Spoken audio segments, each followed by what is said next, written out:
Thanks so much. And yes, Happy New Year to everyone. Happy 2026. Thanks so much for having me on your series. I am really excited about what we're going to talk about today. It's an area that I think is what we call the blend between the art and science of business analysis. I'm also just going to share screen.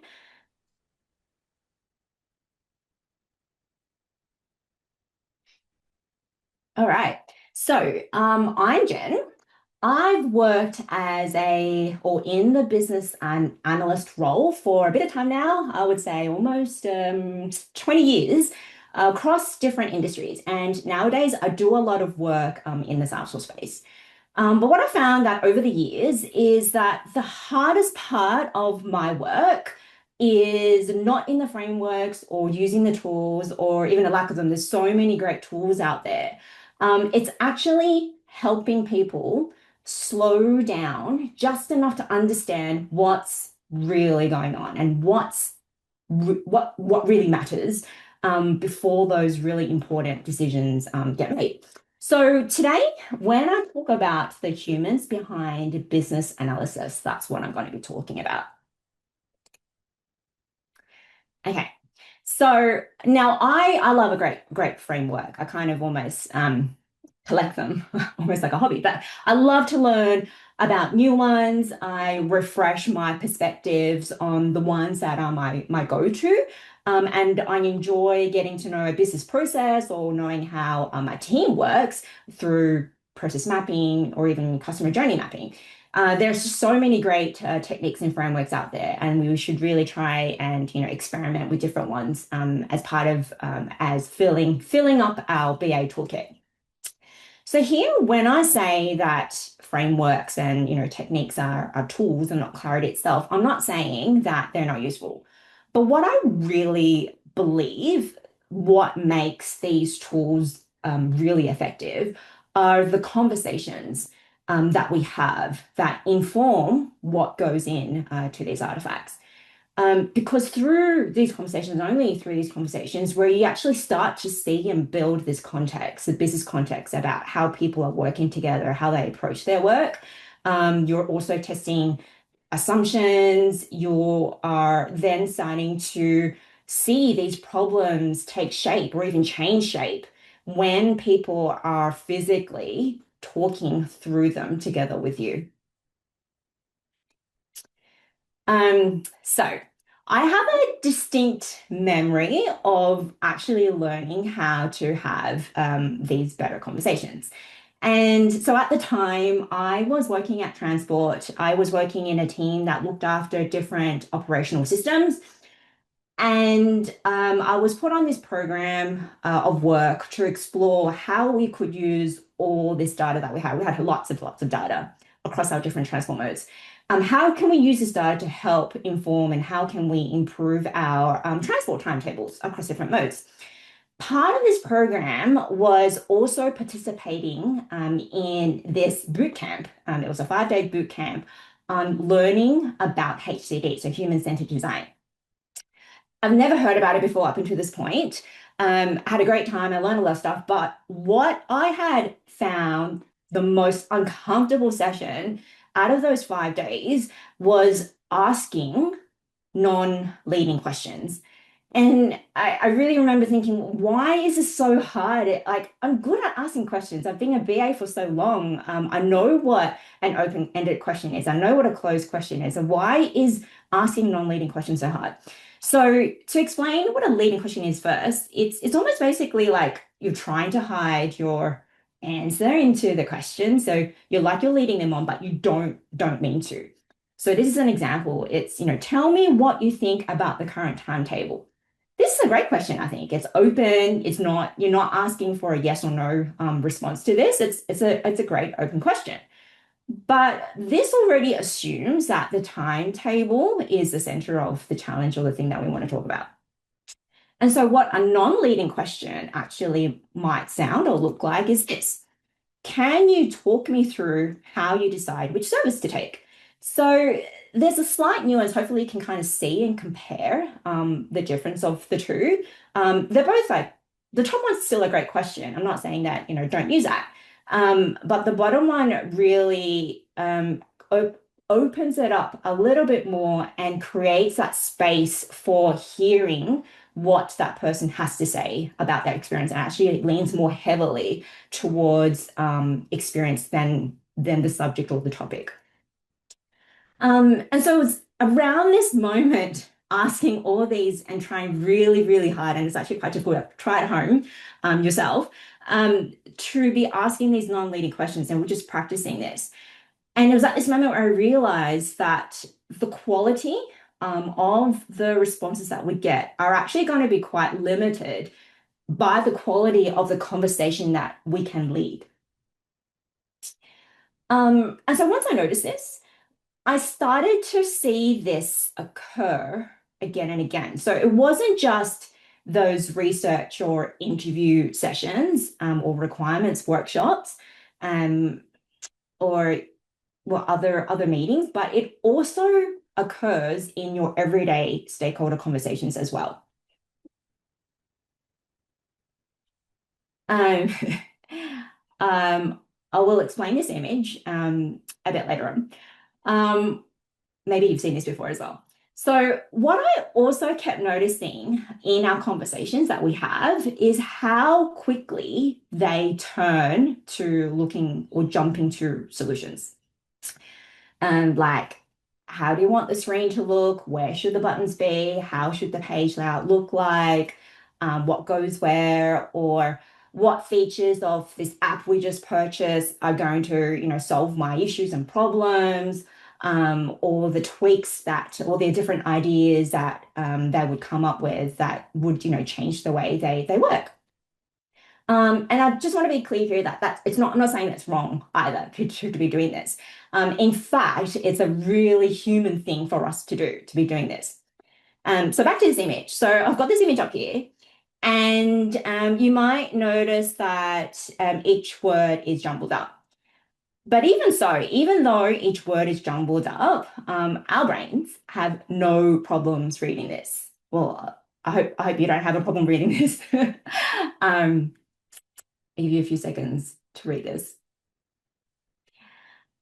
And the reason why this is so is because our brains are really good at pattern matching. And so in our conversations with our stakeholders, the moment we hear something that sounds familiar, our brain's like, oh yeah, I've seen this before, or yeah, I think I've heard this before. And then our brains just offers that solution almost immediately. And this is exactly what happens in these stakeholder conversations that we have. So a problem is described, it sounds familiar, and then our brain's just like, oh yeah, let's look at screens, or let's think about features, or let's think about the fixes. It's just a very human thing to do. And it actually also feels really safe and productive. It feels really efficient. We're getting somewhere. And what also happens, it almost removes this discomfort that we have with ambiguity or uncertainty. And because our brains just do not like that. They like to be safe. They like to know that we're doing something that's worthwhile. So anyway, so slowing down conversations and slowing down in general doesn't actually feel natural to us in these instances, and actually feels very counterintuitive. And so slowing down in our conversations actually needs to be practiced. So if our brains are wired to, jump ahead, what do we need in these conversations to really slow things down just enough so that we can actually start to really understand and form a solid understanding? And how we lead these conversations is going to matter. One of the other things I learned during the same boot camp that I referred to earlier was the idea behind the 5 whys. And you might have heard of this before as well. And despite it being called the 5 whys, it's not like we're interrogating, okay? We're not like asking someone why 5 times in a row. That's not what we're doing. What it's really about, it's growing your curiosity with each response. It's almost like, peeling back this layers of this onion. Each response, you're just kind of asking a little bit more questions about the previous response. And so what you're actually doing is you're trying to make more sense of what they're trying to say to you. So here we're not trying to find a particular answer. That's not it. We're definitely not interrogating. We want the person who's talking to you to feel safe, to feel that they can tell you what they're thinking. And really here, we're really trying to be genuinely curious. We're just trying to make sense of everything that they're saying to you. So in practice, there are actually different ways to ask why without using the actual question why. And this might look like something like this. So could you tell me more about this step? How did you make that choice? Or what made this particular step more challenging than the previous time you experienced this? Or my favorite is tell me about the last time this happened. And I particularly like this last example here, the tell me about last time type of questions, because when people speak from memory, they're speaking from real experience. They're not describing what should happen, which tend to happen naturally as well when they're trying to describe a process without actually anchoring a memory or an experience. And what is even more effective is if they're describing to you what's happening when they're using a system, is for them to actually show you with the screen as well, whether it's online or in person. That's also super effective.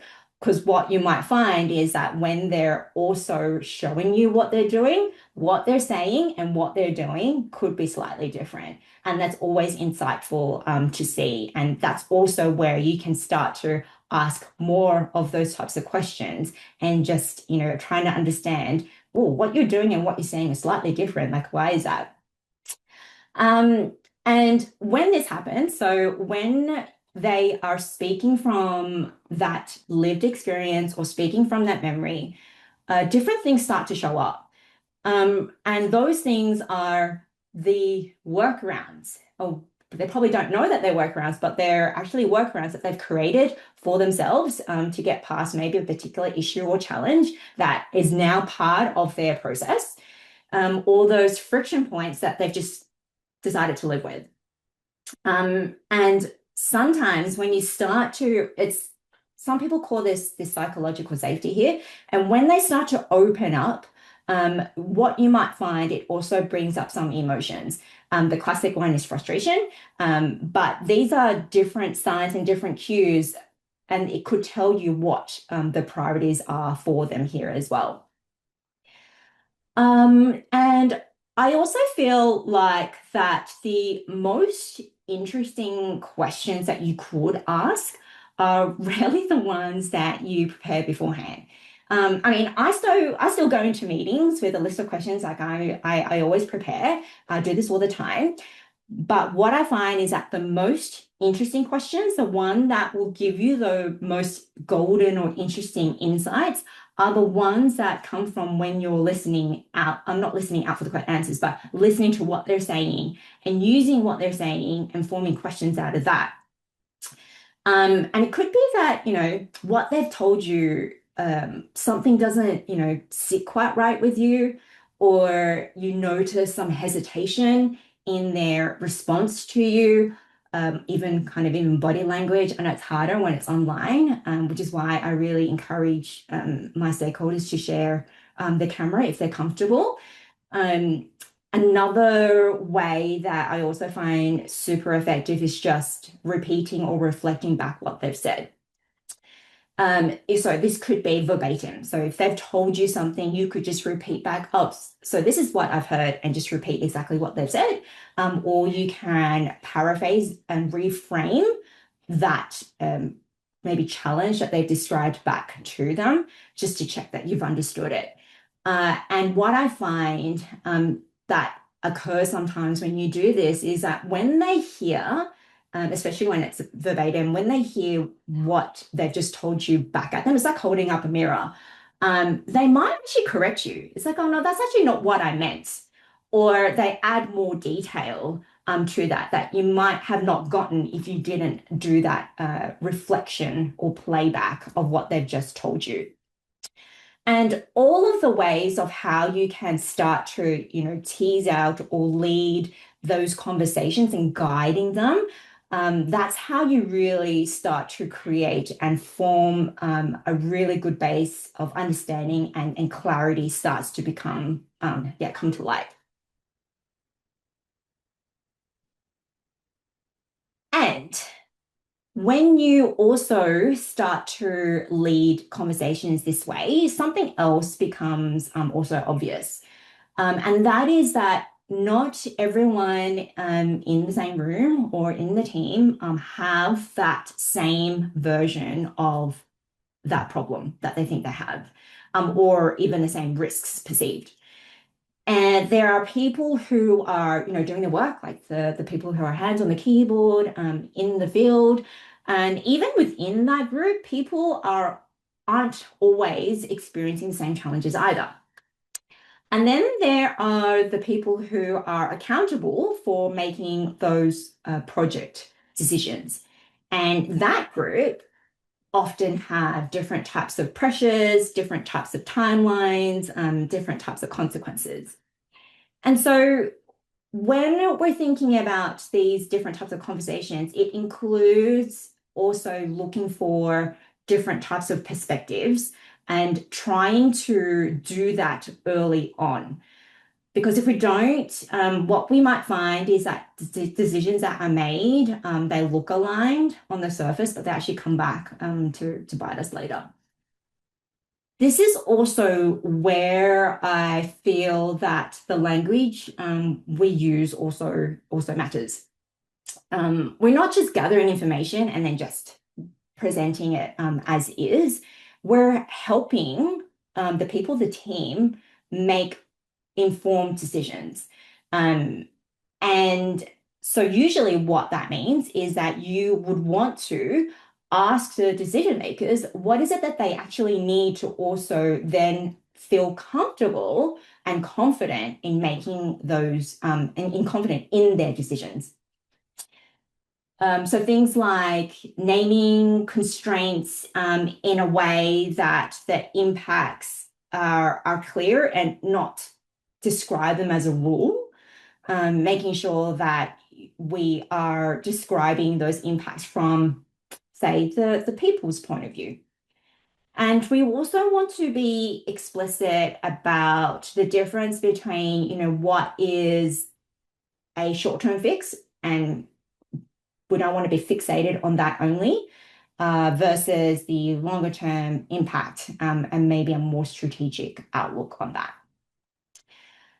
But in reality, many decisions that are made or actually are already forming even before you make that final presentation. Just the presentation just makes those decisions more visible. And so the conversations, we have to have them happen early, and we have to have them happen often. So these conversations that we have at all different levels, they're not just one-off moments. They should all be part of slowly building this understanding layer by layer by layer, and then you have this really great context and understanding how everything fits together.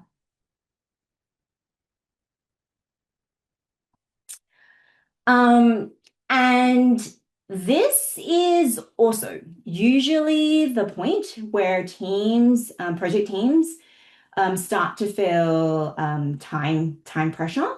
It's that sense of, oh my gosh, we've talked about this long enough, or we've heard enough. We just need to get a move on with our project. Especially if this is in your early phases of your project, like in your discovery phase of your project. And what I want to say here is that just be mindful that if we don't have this understanding like fully formed yet across the different teams and business and the context, the speeding up actually doesn't always help the project move forward the way or as impactful as it can be.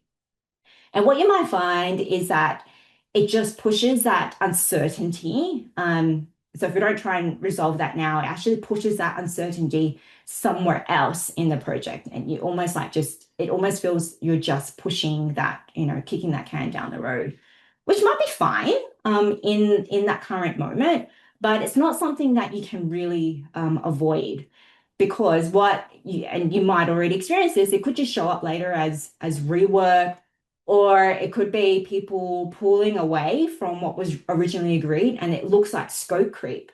But perhaps it was a scope creep. Maybe we just didn't really have a good grasp of the understanding in the first place. We didn't have enough of that conversation. We didn't talk to enough people, or we didn't talk to the right people. Um, and so, what I want to emphasize here is that we're not slowing down for the sake of slowing down. We're not trying to delay these decisions. We're really trying to create that space. We're trying to give people enough understanding of what is actually truly happening. And so when they decide with an option, decide what they want to do, decide what is a priority, what their requirements are, that they're going to be willing to stand behind those decisions and even be an advocate for that as well.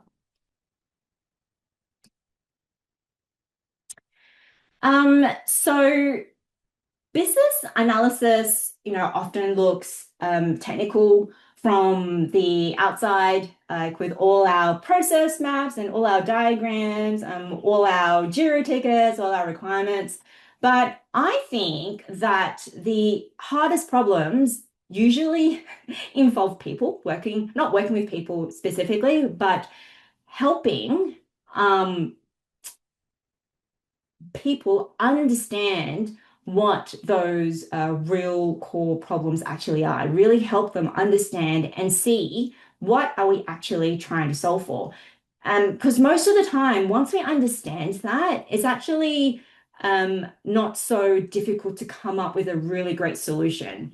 And you might find that you have come up with even better options of solutions once you have a really good understanding in the first place. What are we trying to solve for? What feels risky to them, or what is risky to them, and what are they willing to trade as well. So what are their thresholds? What are their boundaries? And again, this comes from really being able to ask questions in a way that they can open up to you and get those types of insights. And so when we pay attention to people and humans behind the work, what it means is that we are really getting curious about how they work, how they approach their work, what they do, and not just about the project. We're really trying to get into the minds and their heads and what they're doing and what they're feeling in their process. It's almost like at a point in time, you can almost be the voice for them if we're talking about speaking to your development team or your build team. You are able to articulate your stakeholders' problems so clearly because you've had those conversations with them. They've really described and you've anchored your thoughts against what they're actually feeling or what they're experiencing when they're coming up with those challenges in their work or their process. So when we get really curious about their work, we just get better conversations, really. So it's the heart of our conversations is really about, being curious here. And from better conversations, we're going to get better decisions because they're going to be willing to stand behind those decisions and advocate for them. And I think that's really what our works asks of us as business analysts. Like, we're not here, to get the best answer to a question, but what we want to do is make sure that everyone who's impacted by this project or by the build or the system that you're building everyone's got a really good understanding of what that system is doing, what it's solving, and that only comes with through talking to people and having those conversations. Oh, and I'm at the end of my talk. I must have spoken really quickly there. But thank you. Fantastic. Well, thanks, Jen, for a fantastic and really quite engaging presentation there. We can see all the kind of emojis coming in, which suggests that this has been a really, really popular topic. So let's take a few questions from the Q&A tab. So as a reminder, if you do have a question, do pop it in the Q&A tab. We'll cover as many as we can in the time that we have left. And apologies if I mispronounce anyone's name. It's always hard just seeing the text. So I think it's Varsha. Varsha asks, how do you redirect conversations when you are approached with a solution? Sometimes the solution is already decided at a strategic level and a BA is onboarded to elicit requirements for the said solution. So really tricky question. How would you handle that one, Jen? Yeah. No, and this comes up so often, especially if you are a BA that is setting requirements for a specific system that there's, it's almost like there's a pre-built thing that trying to mold the requirement against the said solution. So I always try and have them explain what this solution could do for them. So it's like if they've told you this is a solution that's going to help me, it's like, oh yeah, please explain. What have you heard, or how would this make your work better or life better, whatever the case might be, and have them explain that. And from there, you might actually be able to tease out the problems and challenges that they're having. So get them to talk is really what I'm trying to say. If they want to talk about the solution, get them to talk about what is it that will make the solution work for them. Yeah, that's great advice. That really really resonates. And just springboarding from that, Jen, a kind of question from me really is: have you ever had that like I've experienced, and I've always found this difficult, where it's like stakeholders that are just like almost don't want to engage. They're almost like, well, look, we've already decided what. I mean, it's a bit of a cliche, right? We've already decided what we want, so almost like, why are you asking questions? Do you know what I mean? Have you ever had that dynamic?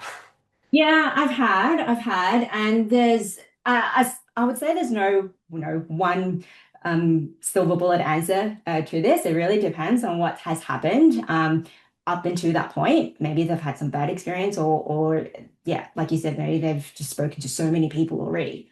And what I would like to do is sometimes I want to reach out to them just one on one, just have a simple chat. It's like, oh, I feel that there might be some maybe constraints that you maybe not comfortable with talking about, or whatever the case might be. Just have a, again, back to the topic of just having that simple conversation, just to start to open up what it is that they're really concerned, like what they've maybe told you in the first place isn't actually the real issue that they're avoiding. Yeah. And if that doesn't work, I would, ask someone else. Like, does everyone else know what's happening? Trying to gather information again through other conversations with other people. Yeah, I think that's great. I always remember a time when I was doing some work and there was a particular stakeholder, really, really knowledgeable and really nice person, but didn't seem to be cooperating. And Mm, I couldn't get it. I just couldn't understand it. And mm, eventually we just had a conversation. And he was just like, look, Adrian, we've been promised mm, change in these processes and systems so many times over the last 10 years. I just don't believe it's going to happen.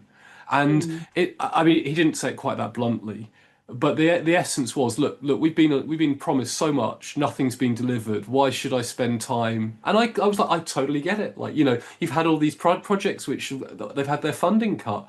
And I kind of thought, yeah, part of sometimes what we have to do is almost prove our right, not right, but we need to prove that we're really here to advocate for their views, right? And sometimes that means having hard conversations where we say, look, I'm going to advocate for your view, but this thing you mm, want over here, like you're just not going to get it. Like, it's just not in scope, sort of thing. And so those sometimes it's those difficult conversations that give us the credibility, isn't it? That actually, look, we just say, rather than saying, yeah, maybe I'll put it on the backlog, is just say, look, mm. it's not, I'm going to be honest with you, it's not going to happen. Do you know what I mean? Yeah. And that transparency as well, like people really respect that. And the more you can do that, the more that they will open up as well. Yeah, definitely, definitely. So we'll take another question, and again, if you have questions, do type them in the Q&A tab. And the next one is from an anonymous participant, and it is completely fine if you want to submit a comment anonymously. You just tick the anonymous button when submitting it. And the this person says, as a new BA, often it's intimidating to be in a room full of SMEs and technical people. How to overcome this? I always prepare questions beforehand, but sometimes the conversations can get overwhelming. I can completely resonate with this. I can remember a period in my career where it's like I didn't want to write stuff down because I'm like, oh, they're going to think I'm so like they're going to think I'm so naive because I'm writing this down and this is so obvious. So yeah, any advice on that one? Yeah, I look, even if you're not new, I still feel the same sometimes. Like, so, don't feel like it's only a new BA feeling. I always get intimidated if I go into a workshop into a domain I know nothing about. First of all is don't feel bad. I What you can do beforehand is do as much prep as you can, protect your own space as well when you're going in, and have mindset also helps here as well. That you're going in, you're not being smart. That's not the point of your role being there. You're not meant to know everything. And you're also there to help. So if you don't understand something, and it kind of goes back to that transparency and being honest about something, it's like, I don't quite understand that. Do you mind explaining that to me again? What I did understand was this, but I didn't quite understand this other part that you were talking about. I think you can offer things that you can, sorry, you do understand and what you don't. And that would help, like, oh yeah, this person's actually really curious about what I'm trying to say. Um, I think it's, yeah, again, eliciting that or creating that safe space that you are there to help them. You are there for them. You're not there just to write requirements. I hope not. You are there wanting to see how in what kind of impact you can create for them. Yeah, and again, I don't know if you've ever found this, Jen, but I found sometimes, and I love what I think you described it as safe space, and I really love that idea because it's like I found sometimes you get someone's confidence, and they will just rant for about 45 minutes about everything that's wrong with a process or system. Uh-huh, And uh-huh. like it would be really easy to perceive that as negative, but I'm like when that happens, I'm like, do you know what? I have their trust, and I that's a priv like I'm really pleased I have that and they have trusted me. And Mhm. two, maybe I'm the only person who they've been Mm, able to say this to, you know. exactly. And I always think like it's easy to forget that there are some organizational environments where if someone stands up and says, I want to change something, they're like, no, no, no, just keep turning the handle type of thing. So we can help raise those voices as well. So, um, Yeah, yeah, yeah. excellent. It's So, almost like, sorry, Jen. I don't know, I was just going to follow on and say, like, that's why a lot of a lot of BAs also describe sessions as therapy. Like, Yeah, you just yeah, help right. them get it off their chest. Exactly. And there's a lot to be said for that, right? And actually, you know, uh, and again, like sometimes you find that like people, and you mentioned five whys and it's like people will say something is a problem, but when you actually speak to them about it, that's not the problem. Like that's what how they're articulating the problem. But it's like, Mhm, they're saying, oh, I haven't got a field to put in marketing code or whatever. But when you go and mhm, speak to them, you're like, oh, hang on a minute, you log into 17 different applications on three screens. Like your lack of a marketing code that's not the problem here, right? That's it's a much bigger problem here. Um, yep. so let's move on to our next question, also from an anonymous participant who writes, sometimes it's hard to either engage stakeholders who are set in we we always do it this way, yep, or senior management who I tend find who I tend to find what as a BAY certain solution is more feasible. What is the best approach to influence? I think the question here is basically there are some people who are kind of like we've always done it this way, and Mhm. we've probably seen that way, um, and or senior people who are like, well, actually, I've already chosen this solution. So you've got those two ends of the spectrum there. Yeah, yeah. I would say here is that still coming back to let them. like help you understand like what this solution is going to help them with. Like if they've chosen a solution, that's still okay, but maybe ask them to help you understand what it's going to actually help them with. How can they articulate that themselves as well? Yeah, just coming back to that. I forgot the first question or the first part of that question. Yeah, Sorry. so this is the classic, we always do it this way, like, like we've always done it that way type question. Yeah, sure. And in those instances, I think they're trying to describe, I don't want to change. I don't want a new system. I don't want something else. And that's still okay because they don't know what other options are out there, or they don't know that it could be better. And again, what I like to do here is help them talk more. Describe what you do. Just really basic. You're not pushing anything. You're not really asking anything. Here you're just asking them, I'm just really curious on what you do. What do you work on? What's your team like? Who do you work with? That kind of entry point. Yeah, yeah, it's challenging, isn't it? I think there is a kind of there's got to be a readiness for change. And I've found sometimes like a way into that on as well as everything you've just said there is also like the tell me what's painful about like because if you can get people to expose the like if you can get people to expose a bit of pain you're, oh okay so that's so if we could fix that pain maybe you'd be open to change, you know. Yeah, yeah, that's true too. Oh, actually, also like the opposite is, what do you like about this? Yeah, totally. Actually, that's a really good point as well. It's like actually let's make sure we keep the good stuff about Mm. about these sorts of things. Um, Excellent. So let's move on to our next question. Again, another anonymous. I think people are asking controversial questions. They're staying anonymous today, which is completely fine and really, really good. So our next question is from an anonymous participant who says, "Oh, this is a good one. What about when it's a fixed global solution being delivered with limited local configuration?" Spending time with our stakeholders to ask what their issues and understand what they'd like, which then might not be resolved in the new system. When delivered, it seems like we ignored everything they shared. I can completely resonate with this. This is the classic. Everyone agrees there should be a shared process. Oh, except our team, because our team is really special, and like every team is like that. So, how do you deal with that kind of nightmare? Mm. It's almost like we've just accepted it now, right? I feel here is it's almost like that eyes wide open, like put everything on the table. Like this is what we spoke about, this is what we understood. Not saying that we're putting blame on anyone, um, but it's we decided this together, not me as the BA, but just because I wrote it down. But we heard from you, we heard from them.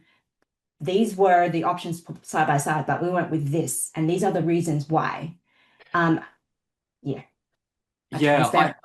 Mm. transparency is so important. And as you were speaking there, Jen, I was also thinking about this really resonates because I've kind of done a there was a real situation where this it was very much like this person's describing. And one thing which I think really helped was, and this was I guess a very strong program director had set out some, well, the program team had set out design principles, but Mm. really understandable design principles like you know I mean I won't repeat them verbatim or breach any confidentiality, but if you imagine things like we will have a shared process that will only be varied if there is a local regulatory need to do so, right? Mhm, mhm, Now, what that then does, if everyone buys into that at any level, you're like, well, okay, you're wanting to vary this. Is it a regulatory? Show me the regulatory need.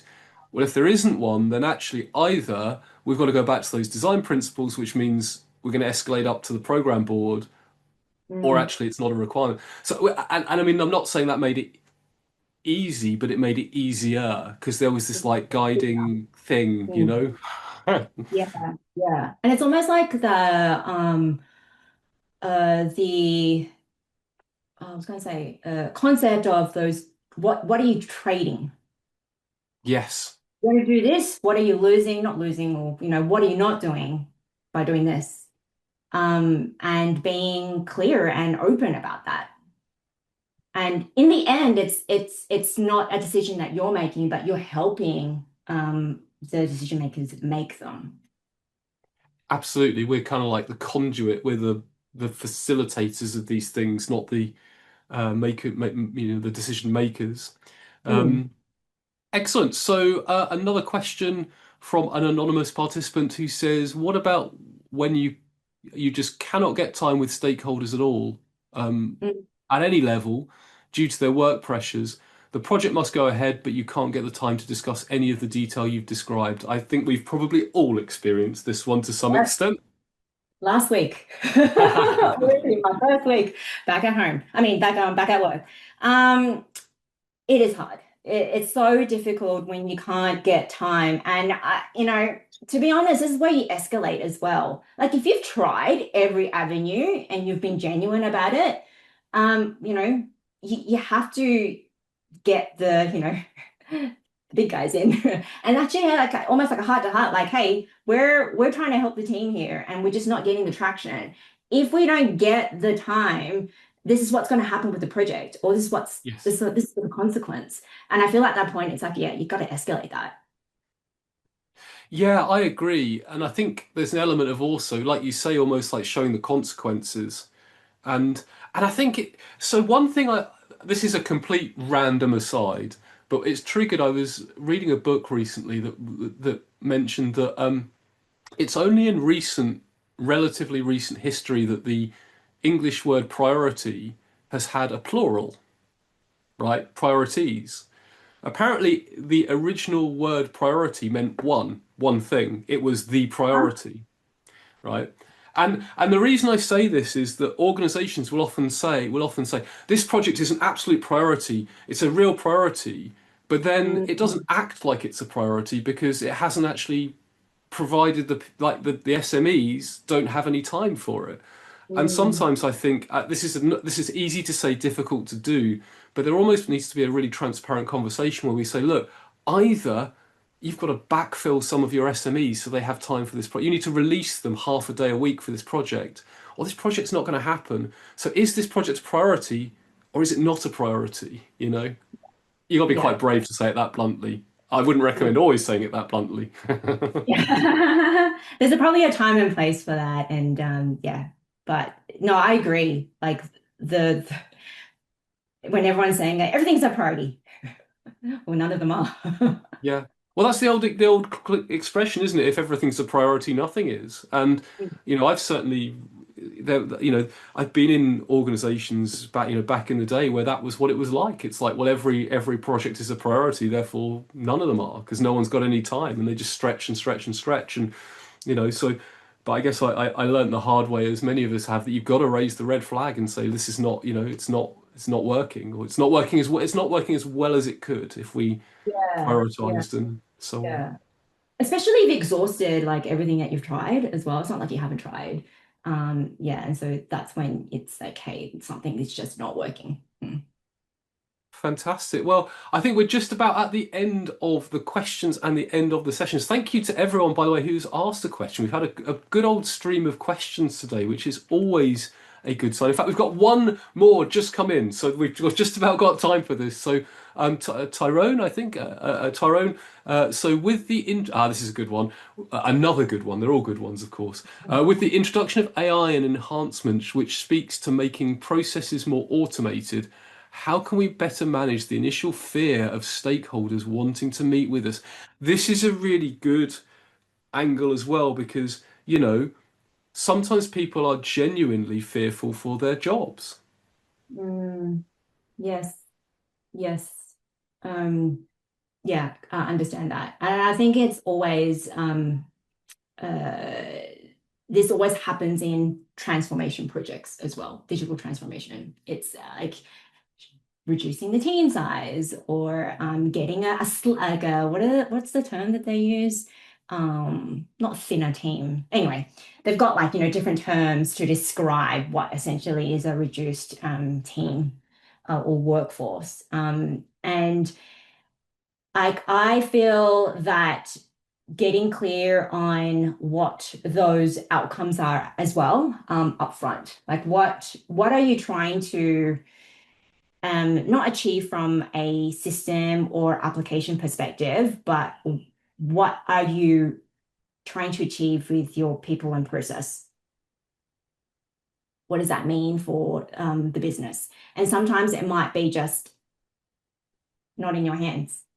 Like Yeah. you're not, to be honest, you're not there to help them keep their job if that's what's going to happen. But what you can do is understand where they're coming from. It's almost like the empathy. It's like, I understand why this might be difficult for you. Like, don't go in their headstrong. It's like just, all about the project. Yeah, just know that you are understanding their circumstance. Yeah, I think that's really, really useful. And I guess springboarding from that, I'd say like if it genuinely isn't about, and this I know this is going to sound crazy, but if it genuinely isn't about redundancy and you know that, sometimes I think it's just worth saying it. Like if Oh, someone's fearful, it's like that actually this isn't, we're brilliant. here to, yeah, because people are always I have found, like, particularly if you've ever done like observation. I mean, I'm a big fan of going and seeing how processes are done and sitting with people, and people can be a bit fearful. One, they're like, "Oh, are you here to check?" It's like they don't say it. Are you here to check my work, or are you here to automate me? So we usually say, "Look, I'm not here with a clipboard to, I'm not here about like compliance or audit or anything." And it's about making things better, quicker, slicker. So if I can see what's painful, I can maybe help solve it.